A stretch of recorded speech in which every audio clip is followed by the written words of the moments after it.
இல்லையா? விளங்கலாம். ஏனெண்டா அந்த செய்தியில் ரசூலுல்லாஹ் என்ன சொல்கிறாங்க, 190 ஒருவரிடம் இருந்தால், 190 திர்ஹங்கள் ஒருவரிடம் இருந்தால் அதில் என்ன இல்லை, ஜகாத் இல்லை. அப்படின்னா என்ன சொல்ல வராங்க, மொத்தம் எத்தனை திர்ஹங்கள் இருந்தே ஆக வேண்டும், 200 திர்ஹங்கள் இருக்க வேண்டும். அப்போ 200 திர்ஹங்களுக்கு குறைந்தால் அதில் ஜகாத் இல்லை. அப்போ 200 திர்ஹங்களுக்கு குறைந்தால் அது ஜகாத் இல்லை என்று சொல்ல வந்த அந்த செய்தியில் தான் ஒரு மட்டமான ஒரு கணக்கு இங்கு சொல்லப்பட்டிருக்கிறது. எத்தனை சொல்லப்பட்டிருக்கிறது, 190. 190 இருந்தால் ஜகாத் இல்லை. ஏன்னா 190க்கு மேலே போன ஜகாத்துன்னு அர்த்தமா, 200 வர வேண்டும். ஆனால் இங்கே இந்த ஹதீஸில் என்ன சொல்லப்பட்டிருக்கிறது, ஒரு மத்தியமமான ஒரு அளவு சொல்லப்பட்டிருக்கிறது.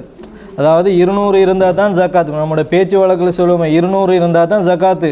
உங்களிடத்தில் 190 இருந்தால் ஜக்காத் இல்லை அப்படின்னு சொன்னால் என்ன அர்த்தம், 200 கட்டாயம் அடைய வேண்டும். அப்போ 191 இருந்தால் வெள்ளிக்கு ஜக்காத்துண்டு நாங்கள் என்ன செய்யக்கூடாது, விளங்கக்கூடாது. என்ற வேறு ஹதீஸில் ரசூலுல்லாஹ் எப்படி சொல்லிட்டாங்க, 200 தெளிவாகவே என்ன செய்யப்பட்டு விட்டது, ஹதீஸில் சொல்லப்பட்டு விட்டது. அப்போ அது வெளிப்படையான ஒரு விஷயம் என்றதால் இங்கே அது என்ன செய்யப்படலை, வெளிப்படையாக சொல்லப்படலை. நாம் விளங்கிக் கொள்ள வேண்டும். மொத்தம் எத்தனை இருந்தால், 200 திர்ஹங்கள் இருந்தால் அதில் ஜக்காத்து கடமை. 200 குறைந்தால் அதில் என்ன கிடையாது, ஜக்காத்து கிடையாது. அதான் ஃபலைஸ ஃபீஹா சதகத்துன், அதில் என்ன இல்லை, ஜக்காத் இல்லை. உதாரணமாக உங்களிடத்தில் 190 இருந்தாலும் அதில் ஜக்காத் இல்லை. இப்போ நாங்கள் பேசுகிறோம், உதாரணமாக உங்களிடத்தில் 190 இருந்தால் அதில் என்ன கிடையாது, ஜக்காத்து கிடையாது. அப்படி என்று இந்த செய்தியில் வந்திருக்கிறது.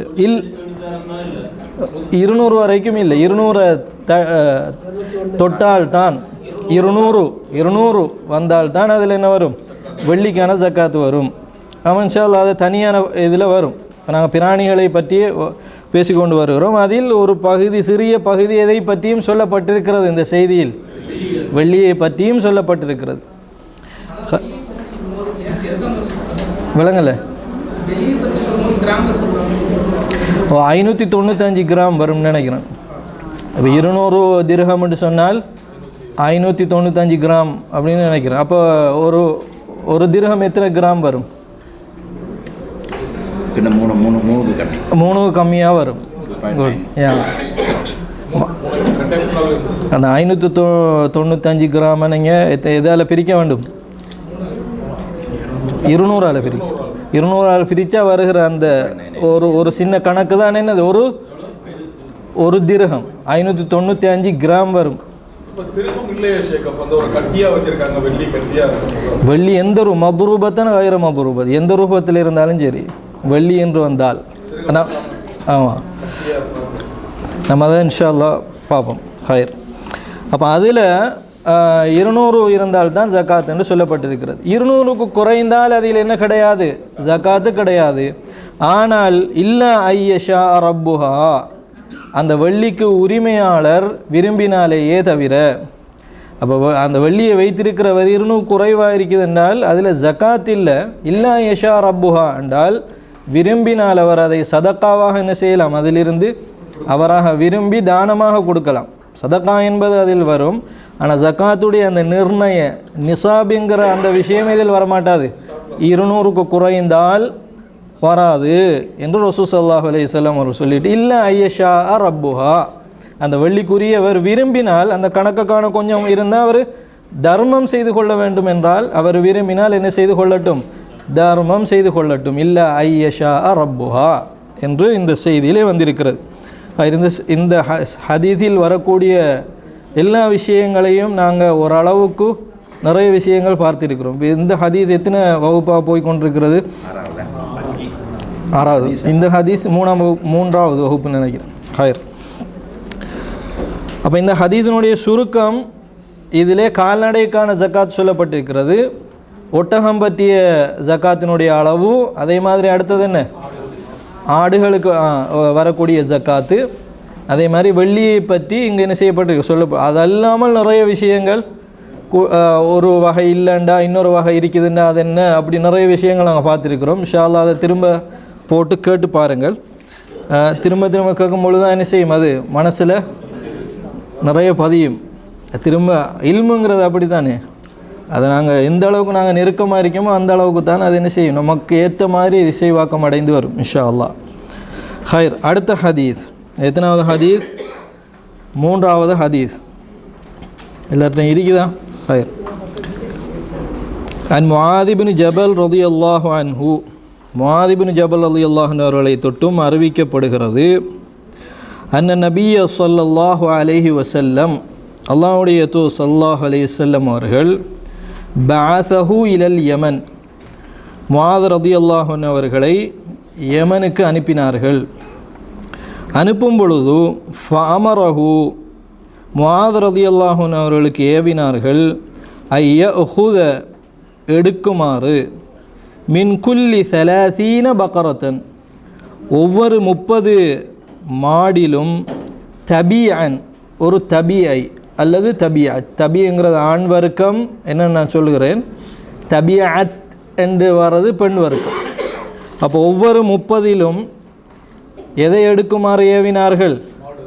தபியன் அல்லது தபியத். தபியன்னா என்ன நாங்கள் பார்ப்போம் இன்ஷா அல்லாஹ். அப்போ ஒவ்வொரு 30லும் தபியை எடுக்க வேண்டும் என்று கட்டளையிட்டார்கள். வமின் குல்லி 40, ஒவ்வொரு 40லும் முசின்னத்தன் முசின்னத்தை எடுக்க வேண்டும் என்று அல்லாஹுடைய தூதர் ஸல்லல்லாஹு அலைஹி வஸல்லம் அவர்கள் கட்டளையிட்டார்கள். ஹைர். தபியாத் என்று தபியான் என்று சொன்னால் என்ன? ஒரு வருடம் பூர்ணமான மாடு. ஒரு வருடம் பூர்ணமான மாட்டுக்கு தான் என்ன சொல்லுவாங்க? தபியா என்று சொல்லுவார்கள். பொதுவாக தபியா என்று சொன்னால் பின்தொடர்ந்து போவது என்று அர்த்தம். தபியான பின்தொடர்ந்து போவது. அப்போ தபியான் என்று சொன்னால் தன்னுடைய தாயை பின்தொடர்ந்து போகக்கூடிய மாடு. அதாவது ஒரு வருடம் பூர்த்தியானது, தாயோடையே அது என்ன செய்யுது? கூடவே செல்கிறது, திரிகிறது. அப்போ அதனால் ஒரு வருடம் பூர்த்தியான மாட்டுக்கு சொல்லுவாங்க என்னென்று சொல்லி தபியா என்று சொல்லுவாங்க. அவு தபியாத்தன், தபியாத்துங்கிறது அதனுடைய பெண்ணாடு, பெண் மாடு. கன்று. கன்று. கன்றுண்டா ஆக சின்னதாக பேத்துரும். குழந்தைக்கு நம்ம சிஹால் என்ன சொன்னாங்க போன வகுப்பில்? சிஹால் என்ன கிடையாது, குழந்தை கன்றுகளுக்கு ஜகாத் இருக்குதா? இல்லை, இது ஒரு வருடம் பூர்த்தியானது.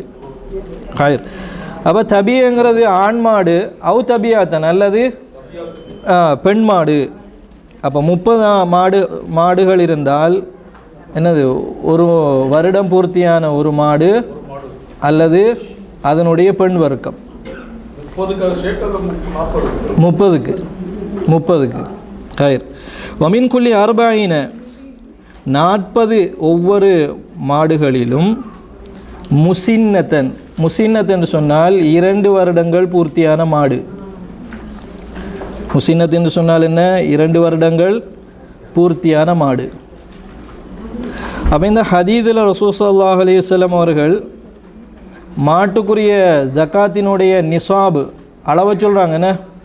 அப்போ எத்தனை 30 இருக்கோ அத்தனை 30க்கும் என்ன கொடுக்கணும்? தபியா, ஒரு மாடு என்று இல்லை, ஒரு வருடம் பூர்த்தியான மாடு. ஒவ்வொரு 40க்கும் முசின்னா, 2 வருடங்கள் பூர்த்தியான மாடு. அப்போ ஒரு ஆள்கிட்ட சொல்கிறேன், அதாவது ஒரு வருடம் பூர்த்தியாகிற அந்த மாட்டில் நீங்கள் உங்களுக்கு விருப்பப்படி சொல்லப்பட்டிருக்கு. உங்களுக்கு விரும்பினால் நீங்கள் ஆண் மாட்டை கொடுக்கலாம், நீங்கள் விரும்பினால் என்னது? அப்போ அதால் அந்த ஹதீதில் எப்படி வருது? அவு அல்லது, அவுங்கிறது லி தஹீர், உங்கள்கிட்டே அது என்ன செய்யப்பட்டிருக்கு? சாய்ஸ் தரப்பட்டிருக்கிறது. ஹைர். அப்போ 80 மாடுகளுக்கு எப்படி ஜக்காத் வரும்? 2 முசின்னத். மாஷா அல்லாஹ், மாஷா அல்லாஹ். அப்போ 60 மாடுகளுக்கு 2 தபியாத்து வரும். 30 40 இணைச்ச மாதிரி 70க்கு ஒரு முசின்னத்து, ஒரு தபியா வரும், தபியே வரும். ஹைர். 70ன்னா அதில் ஒரு 30க்கு தபியா, ஒரு 40க்கு என்னது? முசின்னு வரும். ஹைர். முசின்னத்துங்கிறது என்ன? 2 வருடம் பூர்த்தியான மாடு. ஹைர். இதை சொல்லிட்டு தொடர்ச்சியாக ரசூலுல்லாஹ் சொல்கிறாங்க, வமின் குல்லி ஹாலிமின், ஒவ்வொரு பருவ வயதை அடைந்தவரிடமிருந்தும் வமின் குல்லி ஹாலிமின், ஹாலிமண்டான பருவ வயதை அடைந்தவர்களுக்கு சொல்கிறது. எஹ்திலாம் என்று சொல்லுவாங்களே, எஹ்திலாம் அடைகிறனா பருவ வயதை அடைந்தவர்கள்.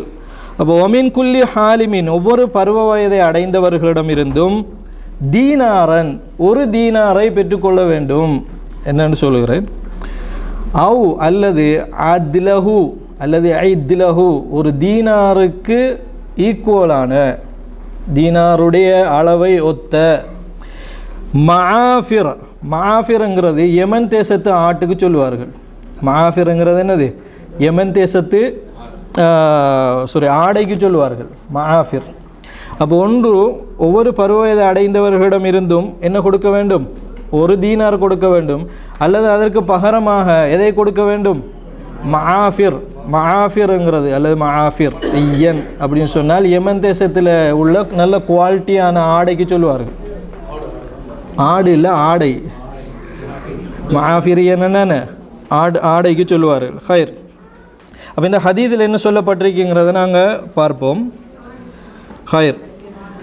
முதலாவது இந்த ஹதீஸில் மாட்டிற்கான என்ன சொல்லப்பட்டிருக்கிறது? நிசாபு சொல்லப்பட்டிருக்கிறது. அப்போ அந்த நிசாபுடைய அளவும் இந்த செய்தியிலே நமக்கு வந்திருக்கிறது.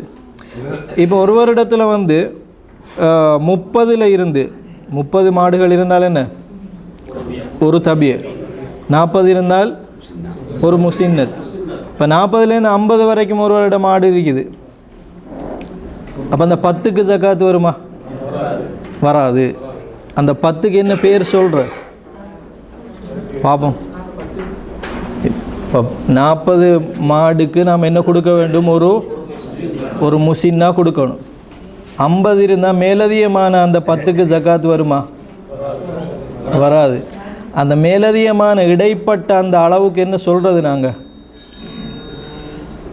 வக்ஸ். அதுக்கு என்ன சொல்கிறது? ஞாபகம் வருது அவங்களுக்கு? அந்த இடைப்பட்ட அளவுக்கு ஜக்காத் இல்லை, வக்ஸ். 60 ஆயிட்டா வக்ஸா? அப்போ அது எத்தனை? 2 தபிய. அப்போ இடப்பட்ட கணக்குக்கு என்ன வராது? நம்ம ஒவ்வொரு பிராணியிலையும் நாம் இதை என்ன சொல்லிட்டு இருந்தோம், சொன்னோம். எல்லாத்துலேயுமே என்ன வரும்? வக்ஸ் என்பது வரும். ஹைர். இந்த ஹதீதில் இன்னொரு விஷயம் அறிஞர்கள் பேசினார்கள். மாட்டில் இன்னொரு வகை இருக்கு. என்னது? ஜாமூஸ், எருமை மாடு. ஹைர். எருமை மாட்டுக்கு ஜகாத் இருக்கா இல்லையா? எருமை மாட்டுக்கு என்ன இருக்கிறது? ஜகாத் இருக்கிறது. கிட்டத்தட்ட எல்லா அறிஞர்களும் யோகபித்து சொல்லக்கூடிய விடயம். ஹைர். ஏன் ஜகாத் இருக்கின்றதுக்கு சொன்னாங்க? அது பக்கரா என்ற சொல்லுக்குள்ளே உள்ளடங்கக்கூடியதான் இது. அது மாடு. மாடு என்பதனால பக்கரா என்று தானே ஹதீஸில் வந்திருக்கு. அப்போ நாங்கள் இந்த மாட்டை மட்டும் சொல்லலை, ஜாமூஸுக்கும் என்ன வரும்? ஜகாத் என்பது உண்டு. காரணம் பக்கரா என்பதுக்குள் எதுவும் வரும், ஜாமூஸும் வரும் என்பதை நாங்கள் என்ன செய்து கொள்ள வேண்டும், புரிந்து கொள்ள வேண்டும். ஹைர். அதை ஒரு சட்டமாக இந்த ஹதீஸிலிருந்து சொல்கிறார். அப்போ இந்த ஹதீஸினுடைய கடைசி வாசகத்தை நீங்கள் யோசிச்சிருப்பீங்க. அதாவது பருவ வயதை அடைந்த ஒவ்வொருவரிடம் இருந்தும் என்ன பெற வேண்டும்? ஒரு தீனாரை பெற வேண்டும். ஹைர். தீனாருங்கிறது உங்களுக்கு தெரியும், தங்கத்தினுடைய மிஸ்கால் அளவு. ஒரு மிஸ்காலுக்கு தான் என்ன சொல்லுவாங்க? தீனார்னு சொல்லுவாங்க. அப்போ இது யாருக்கு சொல்லப்பட்டிருக்கு என்று சொன்னால் முஸ்லீம்களுக்கு சொல்லப்பட்டதல்ல. இந்த ஹதீஸில் சொல்லப்பட்டிருக்கிறது முஸ்லீம்களுக்கு சொல்லப்பட்டதல்ல. முஸ்லீம்களுடைய ஆட்சிக்கு கீழால் முஸ்லீம்களோடு என்ன செய்து கொண்டு, ஒப்பந்தம் செய்து கொண்டு, இஸ்லாமிய அந்த ஆட்சிக்கு எதிராக எதுவும் இது பண்ணாமல் உடம்பட்டு இருக்காங்க. அவங்களுக்கு என்ன பேர் சொல்கிற? திம்மி. அவங்களுக்கு என்ன பேர் சொல்லுவாங்க? திம்மி. அப்போ முஸ்லீம் திம்மி பாதுகாப்பு அளிக்கப்பட்ட, அபயம் அளிக்கப்பட்ட இஸ்லாமிய பூமியிலே உள்ள இஸ்லாம் அல்லாதவர்கள் அவங்களுக்கு என்ன சொல்லுவாங்க? திம்மி என்று சொல்லுவாங்க. அப்போ அது திம்மிக்கு இப்போ முஸ்லீம்களிடத்திலிருந்து என்ன புறப்படுகிறது? ஜகாத்து புறப்படுகிறது. முஸ்லீம் அல்லாதவரிடத்திலிருந்து அப்படி ஒரு இஸ்லாமிய ஆட்சி ரசூல்லாவுடைய காலத்தில் நடந்த விஷயத்தை சொல்லப்படுகிறது. அப்போ அவங்களிடத்திலிருந்து என்ன பெறுமாறு ரசூல்லா சொல்கிறார்கள்? ஒரு தீனாரை பருவதை அடைந்து விட்டால் என்ன கொடுக்க வேண்டும்? அவங்க அந்த நாட்டினுடைய பாதுகாப்புக்காக, ஸ்திரத்தன்மைக்காக, பொதுக்கூட்டு முயற்சிக்காக, பல விஷயங்களுக்காக வேண்டி அதுக்கு நாங்கள் சொல்லுவோம் ஜிஸியா. அதுக்கு என்ன பேர் சொல்கிறது? ஜிஸியா என்று சொல்லுவோம். ஜிஸியா வரி. இதை வந்து நிறைய கீழேத்தியவாதிகள் விமர்சித்தாங்க. என்ன அவங்க எப்படி இதை பெறலாம், இஸ்லாம் வரியை பெற சொல்லியிருக்கே அந்த டைமில். உண்மையாக அதுக்கு என்ன பதில் சொல்லலாம்? முஸ்லீம் அல்லாதவர்களிடத்திலிருந்து ஏன் அதை பெற வேண்டும்? ஒவ்வொரு வருடமும் அவர்கள் என்ன பெற வேண்டும்? அவர்களிடத்திலிருந்து ஒரு தீனார் பெற வேண்டும். ஒரு தலைக்கு ஒவ்வொரு தீனார் என்ன செய்ய வேண்டும்? பெற வேண்டும் என்று இந்த ஹதீஸ் சொல்லப்பட்டிருக்கிறது. உண்மையில் சொல்ல போனால் இதில் அவங்களுக்கு இலேசுப்படுத்துவது தான் இருக்கிறது. இப்போ ஜக்காத்தை பொறுத்த வரைக்கும் ஜக்காத்தில் என்ன வளர வளர அதுக்கு என்ன வந்துக்கிட்டே இருக்கும்? ஜக்காத்துடைய கணக்கு கூடிக்கிட்டே இருக்கும். ஆனால் இந்த வரியை பொறுத்த வரைக்கும் அப்படியா? இவ்வளோ ஒன்று இது ஃபிக்ஸ் பண்ணினால் அவ்வளோதான். அவர் வந்து பெரிய ஒரு மில்லியனராக அந்த காலத்தில் அவர் இருந்தாலும் அவர் எவ்வளோதான் கொடுத்து பங்களிப்பு செய்வார்? ஒரே ஒரு தீனாரை தான் அவர் கொடுத்து என்ன பண்ணுவார்? பங்களிப்பு செய்வார். அதுவும் கூட ரசூலுல்லாஹி அலைஹி வஸல்லம் அவர்கள் எல்லா இடத்திலேருந்து எடுக்க சொல்லலை. ஆண்களிடத்தில் அதனது பலவீனமாக இல்லாத உழைத்து வாழக்கூடிய அப்படியான அந்த நிலைமையில் இருந்தவங்களிடத்தில் தான் ரசூல் ஸல்லல்லாஹு அலைஹி வஸல்லம் அவங்க என்ன செய்ய சொன்னாங்க? எடுக்க சொன்னாங்க. அப்போ அந்த வரி வந்து பெண்களிடத்திலிருந்து வாங்கப்பட்டதா? பலவீனமானவர்கள், ஏழைகள் அவங்களிடத்திலிருந்து வாங்கப்படவில்லை. அதை அவங்க வழங்குறதுக்கான பிரயோசனம் என்னென்னு கேட்டால், அதை அவங்க வழங்கினால் இஸ்லாமிய அந்த ஆட்சி என்ன செய்யும்னா அவங்களுக்கான சகல விதமான பாதுகாப்பையும் அதை என்ன செய்யும்? அவங்களுக்கு கொடுக்கும். அவங்களை ஸ்தீரணத்தன்மையோடு கண்ணியத்தோடு அந்த நிலத்தில் வாழ வைப்பதற்காக ஒரு பொது கூட்டமைப்பு என்கிற அந்த உறவுக்காக வேண்டி ரசூல் ஸல்லல்லாஹு அலைஹி வஸல்லம் அவர்கள் என்ன சொல்கிறார்கள்? வமின் குல்லி ஹாலிமின், ஒவ்வொரு பருவ வயதை அடைந்தவர். இப்போ பாருங்கள், ஹதீஸை பொதுவாக சொன்ன உடனே உங்களுக்கு அது என்ன செய்யாது விளங்க. அப்போ அதனால் நாங்கள் என்னதை பார்க்க வேண்டியிருக்கிறது? இப்படியான ஷரஹுகளை, விரிவுரைகளை நாங்கள் பார்க்க வேண்டியிருக்கிறது. ஹைர். அப்போ அன்புள்ள சகோதரிகளே, அப்போ இந்த செய்தி ரசூலுல்லாஹி அலைஹி வஸல்லம் அவர்கள் அந்த செய்தியை சொல்லிவிட்டு தீனாரை கொடுக்க வேண்டும். இப்போ தீனார் அவரிடத்தில் இல்லை,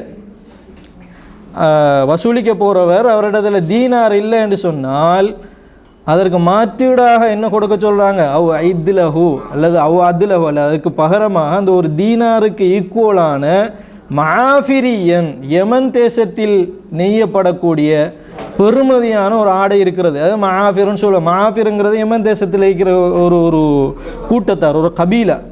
அந்த கபீலாவில் அந்த ஆடை வந்து பிரபல்யமாக இருந்ததால் அந்த ஆடைக்கே என்ன பேர் வந்துட்டு? மாஃபிரி என்ற பேரே வந்துட்டு. அப்போ அதுக்கு ஈக்குவலாக இதை கொடுங்க அப்படி என்று ரசூலுல்லாஹி அலைஹி வஸல்லம் அவர்கள் யாருக்கு சொன்னார்கள்? முஆத் ரலியல்லாஹு அன்ஹு சொன்னார்கள். அப்போ இந்த செய்தியில் இந்த அறிஞர் சொல்கிறாங்க, முஆத் ரலியல்லாஹு அன்ஹு அவர்கள் யமனுக்கு போகின்ற பொழுது யமனில் இஸ்லாத்தை ஏற்றுக்கொள்ளாத யகூதிகள் இருந்தாங்க, நஸ்ரானிகள் இருந்தாங்க. பொதுவாக இந்த வரிப்பணம் என்கிறது பெரும்பான்மையான அறிஞருடைய கருத்தும்படி அஹ்லு கிதாபுகளிடத்திலிருந்து தான் என்ன செய்யப்படும்? எடுக்கப்படும். வேதம் கொடுக்கப்பட்டவர்களிடத்திலிருந்து தான் எடுக்கப்படும். ஹைர். அது ஒரு வேறு பெரிய ஒரு டாபிக். இந்த ஹதீஸில் வந்ததால் நான் அதை என்ன செய்ய லேசாக அதை தொட்டு காட்டியிருக்கிறேன். அப்போ இந்த ஹதீதில் கண்ணியத்திற்குரிய சகோதரர்களை நமக்கு சொல்லப்பட்டிருக்கக்கூடிய விடயம் என்னவென்று கேட்டால், மாட்டிற்கான ஜக்காத் ஆக சுருக்கமாக 30 மாடுகள் இருந்தால் ஒரு தபியா அல்லது தபியாத், அதே மாதிரி 40 இருந்தால் ஒரு முசின்னத். ஹைர். அப்போ இந்த செய்தியோடு நாங்கள் இப்போ அதாவது விலங்குகளுக்கான ஜக்காத் எல்லாத்தையுமே என்ன செய்து முடிச்சிட்டோம், பார்த்துட்டோம். இன்ஷா அல்லாஹ். ஹைர். அதை நீங்கள் மீட்டிக்கொள்ளுங்க இன்ஷா அல்லாஹ். அப்போ இதில் ஒரு முக்கியமான விஷயந்தான், இப்போ இஸ்லாம் அல்லாதவர் இஸ்லாத்துக்கு வந்தால் அவருக்கு என்ன வரும்? ஜக்காத். அவருக்கு அந்த வரிங்கிறது என்ன செஞ்சிடும்? அவரோட ஹக்கிலிருந்து விழுந்துடும். அப்போ இஸ்லாம் அல்லாமல் இருக்கிற வரைக்கும் தான் அது. ஹைர். அப்போ அந்த விஷயத்தையும் இந்த ஹதீஸிலே அறிஞர் சொல்லியிருக்கிறார். ஹைர். அப்போ இது எத்தனாவது ஹதீஸ்? இதுவரைக்கும் நாங்கள் ஜக்காத்தில் எத்தனை ஹதீஸ் பார்த்துக்கிறோம்? 3 ஹதீஸ் பார்த்துருக்கோம். விளங்கிட்டா இந்த செய்தி? ஹைர். 3வது ஒரு ஹதீஸையும் பார்த்து நாலாவது இந்த ஹதீஸையும் பார்ப்போம் அவங்க இன்ஷா அல்லாஹ். எப்படி வருகிறது? எல்லாத்தையும் புத்தகம் இருக்குதானே? அன் அம்ர் இப்னு ஷுஐப் அன் அபீஹி அன் ஜத்திஹி ரலியல்லாஹு அன்ஹு அவர்களை தொட்டும் அறிவிக்கப்படுகிறது. கால ரசூலுல்லாஹி ஸல்லல்லாஹு அலைஹி வஸல்லம், அல்லாஹ்வுடைய தூதர் ஸல்லல்லாஹு அலைஹி வஸல்லம் அவர்கள் சொன்னார்கள், துஹது சதகாத்துல் முஸ்லிமீன அலா மியாஹிஹிம். துஹது சதகாத்துல் முஸ்லிமீன், முஸ்லிம்களுடைய ஜகாத்துகள் பெறப்படும். அலா மியாஹிஹிம், அவர்களுடைய நீர்நிலைகளுக்கு அருகாமையில். துஹது சதகாத்துல் முஸ்லிமீன அலா மியாஹிஹிம். வலி அபிதாவூத, அபூதாவூதில் வரக்கூடிய இன்னொரு செய்தியில் லா துஹது சதகாத்துஹும், அவர்களுடைய ஜகாத்துகள் அவர்களிடமிருந்து புறப்பட மாட்டாது. இல்லா ஃபி தூரிஹிம், அவர்களுடைய வீடுகள் அவர்களுடைய ஊர்களிலேயே தவிர. அப்போ ஜகாத்தை பெற வேண்டும் என்றால் அவர்களுடைய நீர்நிலைகளில் பெற வேண்டும். ஹதீஸினுடைய மொழியாக்கத்தை சொல்லுகிறேன், யோசிக்கிறதில் விளக்கம் சொல்லுவேன் சார்.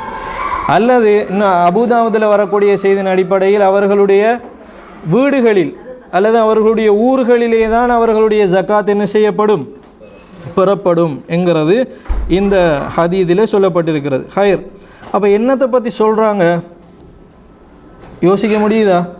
அலா மியாஹிம், அவர்களுடைய நீர்நிலைகளுக்கு பக்கத்தில்.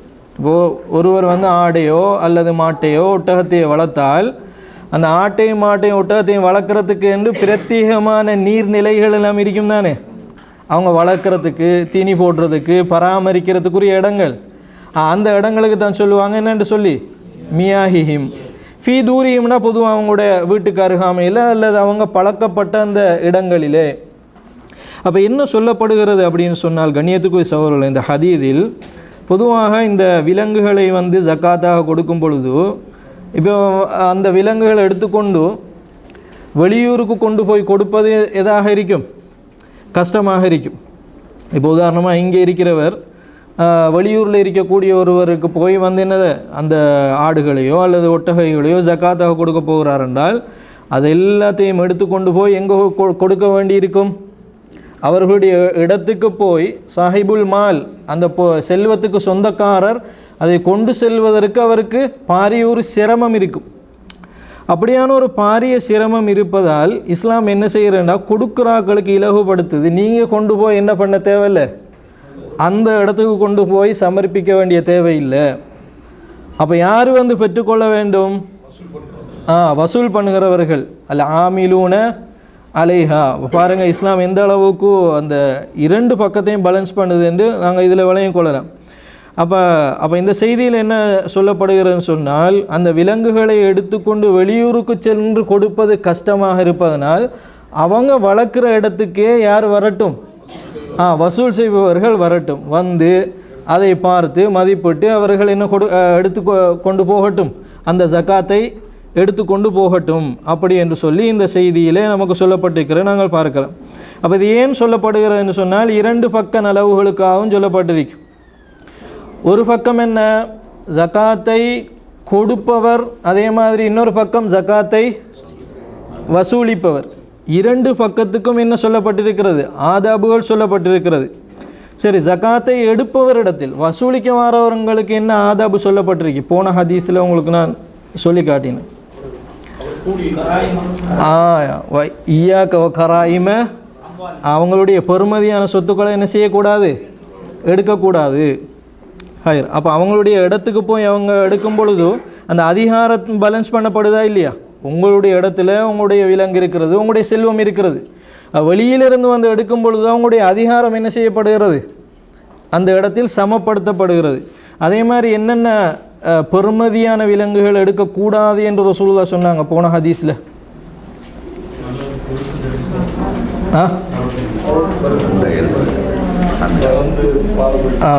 மாஹில், இன்னொரு ஹதீஸ்லேயே ஒரு வாசகம் நான் சொன்னேன், ஹதீஸ் கொளுத்த அப்படின்னு சொன்னேன். ஓகே, வேறு ஹதீஸில் ஒரு வாசகத்தை சொல்லுங்க.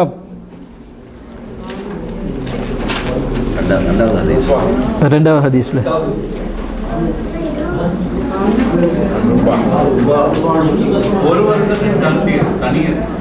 தைஸ் ஒன்று சொன்னா, தைஸ்.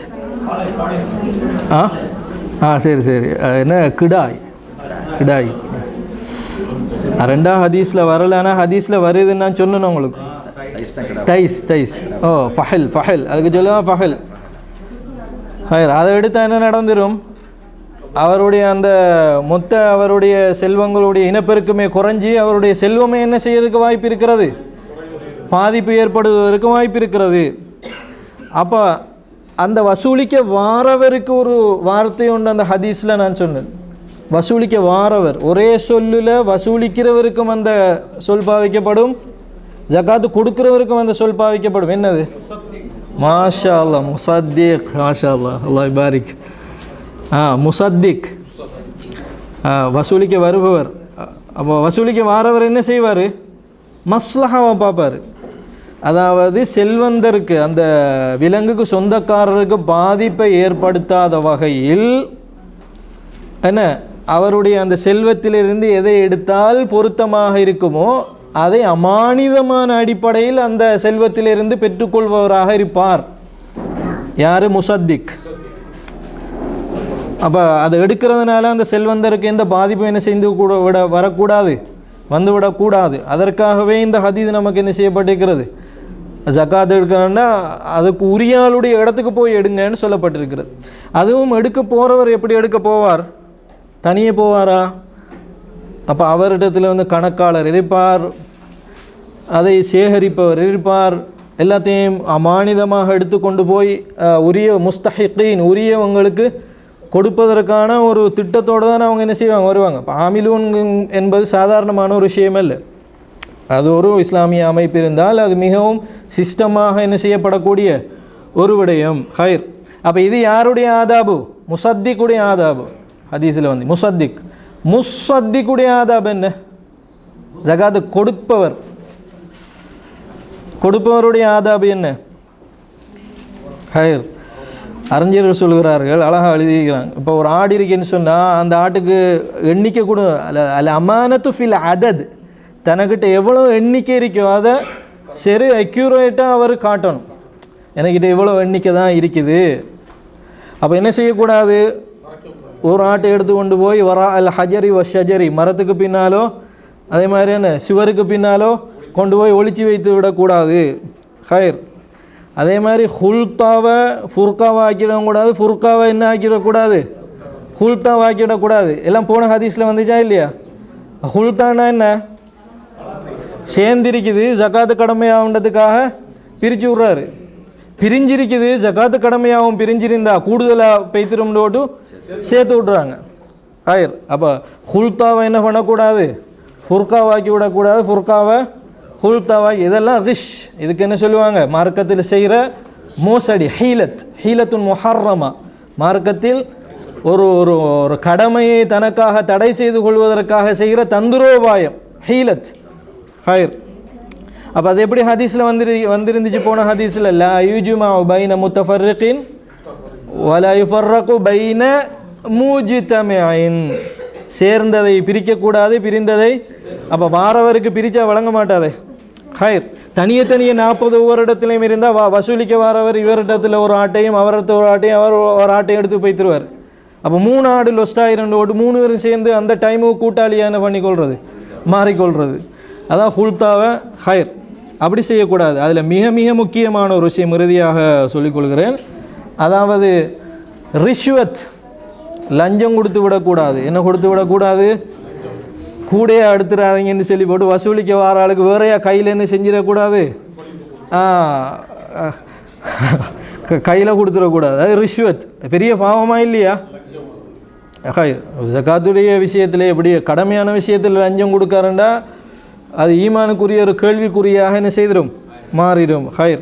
அதனால் ரசூலுல்லாஹி அலைஹி வஸல்லம் அவர்கள் சொன்னார்கள், யதீக்கும் மன் தக்ரஹூனஹும், உங்களை வெறுக்கக்கூடியவர்கள் உங்களிடத்திலே ஜக்காத்து பெற வந்தாலும், உங்களை வெறுக்க சில நேரம் ஜக்காத்து பணம் இருக்காண்டு உங்களோட ஊர் பள்ளி வாயில்கள் ஊடாக இப்படியான அமைப்பு ஊடாக கேட்டு வருவாங்க. இப்போ உங்களுக்கு ஜக்காத்து கொடுக்க வேண்டிய ஒரு நிலைப்பாடு இருக்கிறது, கொடுக்க வேண்டிய ஒரு கடமை இருக்கிறது. கேட்டு வருபவர் உங்களுக்கு வெறுப்புக்குரியவராக சில நேரம் இருக்கலாம். அப்படி இருந்தாலும் ஃபர்லூஹும், ஜக்காத்தை கொண்டு அவர்களை திருப்திப்படுத்துங்கள் என்று நபிகள் நாயகம் ஸல்லல்லாஹு அலைஹி சொன்னாங்க. என்ன ஜக்காத்துடைய விஷயத்தில் அது யாருக்காக கொடுக்கறது? அல்லாஹுக்காக நாங்கள் கொடுக்கறது. அப்போ யதீக்கும் மன் தக்ரஹூனஹும், நீங்கள் எவர்களை வெறுக்கிறீர்களோ அப்படியானவர்கள் உங்களிடத்திலே ஜக்காத்தை வசூலிக்க வந்தாலும் ஃபருல்லூஹும், அவர்களை திருப்திப்படுத்தி, அதாவது இஸ்லாமிய முறைப்படி சரியானதை கொடுத்து அவர்களிடத்திலே அனுப்புங்கள் என்று நபிகள் நாயகம் ஸல்லல்லாஹு அலைஹி வஸல்லம் அவர்கள் சொல்லக்கூடிய அந்த செய்தி தான் இந்த செய்தியிலே நமக்கு கண்ணியத்துக்குரிய சகோதரர்களை சொல்லப்பட்டிருக்கிறது. அப்போ இந்த செய்தியின் அடிப்படையில் மிக இறுதியாக ஜக்காத்தை தனியே கொடுப்பது அல்லது வசூலிக்க வருவடத்தில் கொடுப்பதா? இந்த ஹதீஸின் அடிப்படையில் எப்படி சொல்லப்பட்டிருக்கிறது? வசூலுக்கு. ஏன்னா ரசூலுல்லாஹி அலைஹி வஸல்லமுடைய காலத்தில் பரவலாக அது இருந்தது, சஹாபாக்களுடைய காலத்திலும் பரவலாக அது இருந்தது. ஆனால் தனிப்பட்ட வகையில் ஜக்காத்து கொடுக்கலாமா இல்லையா? சில நேரம் மஸ்லஹா நிலைமைகளை பார்க்கும் பொழுது இப்போ சில ஊரில் இருக்கிறவங்க அது என்ன செய்ய முறையற்ற விதத்தில் அதை கையாள வாய்ப்பு இருக்கும். உங்களுக்கு அது தெளிவாக விளங்குது. அப்படியான சிச்சுவேஷனில் நீங்களே தகுதியானவங்களை தேடி போய் என்ன செய்ய முடியும்?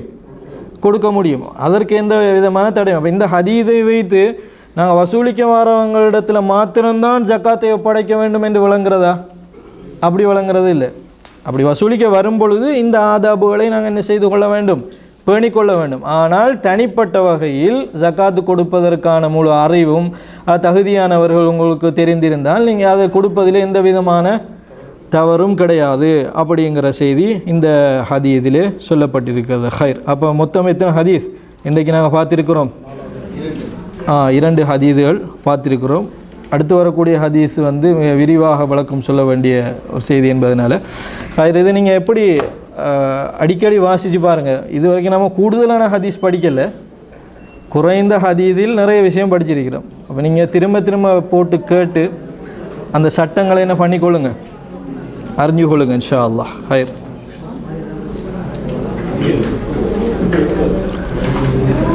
அடுத்த ஹதீஸ் எதை பற்றி வருதுன்னு சொல்லுங்கள். அடுத்த ஹதீஸ் எதை பற்றி வருது? இல்லை, குதிரை சம்பந்தமாக வருது. என்ன பரவாயில்லை. அப்போ எல்லோரும் புக்கோடு தான் இருக்கிறீங்க. ஹைர் இன்ஷா அல்லாஹ். ஹைர். அவ்வளோ இன்ஷா அல்லாஹ் அடுத்த கிளாஸில் தொடருவோம் இன்ஷா அல்லாஹ். ஜஸாக்குமுல்லாஹ் ஹைர்.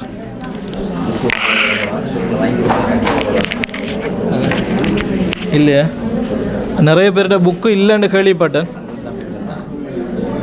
அப்போ இருக்குதா? ஹைர் புக்கு